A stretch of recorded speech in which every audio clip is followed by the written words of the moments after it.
19 қаңтар тәрбиеші офицерлер институтының құрылған күні.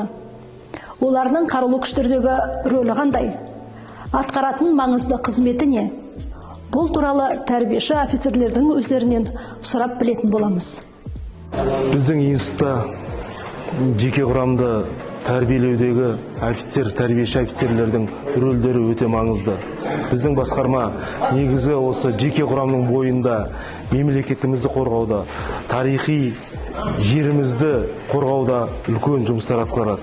Осы мемлекетімізді қорғауда жас курсанттарды офицерлер тәрбиелеудегі негізгі басты міндет. Біздің тәрбие басқармасының негізгі міндеттері олар кешенді жоспарға сәйкес барлық бағыттарда жұмыс атқарады.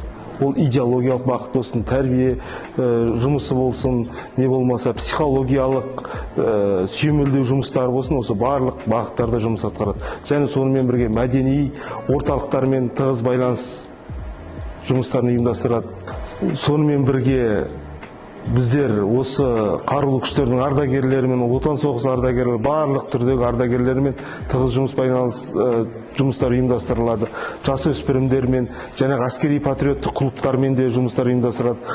Жетім балалар үйімен де оларға көмек көрсету жұмыстарын ұйымдастырады. Сосын кейін отбасы, әскери қызметшілердің отбасы мүшелерімен де жұмыстарды ұйымдастырады. Көп балалы отбасыларға өз әлеуметтік жағынан көмек көрсетіп отырады.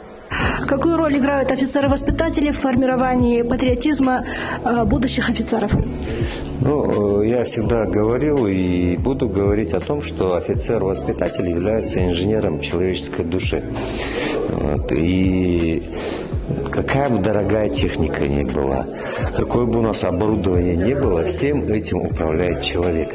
И все зависит от того, как этот человек морально и психологически будет подготовлен к боевым действиям, к выполнению своих задач.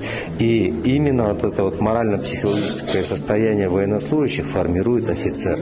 И у нас в нашем институте мы стараемся привить эти способности нашим курсантам, будущим офицерам, чтобы они, придя в войска, качественно выполняли свои функции именно в первую очередь как воспитателей, как должностных лиц, формирующих морально-психологическое состояние личного состава.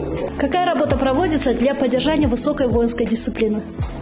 Для поддержания высокой воинской дисциплины управлением проводится работа согласно соответствии с программой реализации профилактики правонарушения и, соответственно, с руководящими документами по воспитательной линии. Я думаю и считаю, что вся работа, проводимая нашими офицерами, она удовлетворительна, что позволяет решать любые задачи, поставленные перед институтом. В плане воспитательной идеологической работы с курсантами нашего института проводятся такие мероприятия, как культурно-досуговая работа, организация концертных программ, посещение ветеранских организаций, оказание помощи детским домам. Вместе с тем проводится психологическая работа, психологические тренинги для улучшения морально-психологического состояния, как в подразделениях, так и индивидуально каждого курсанта. Для этого организовывается индивидуально-воспитательная работа, так как каждому курсанту необходим свой подход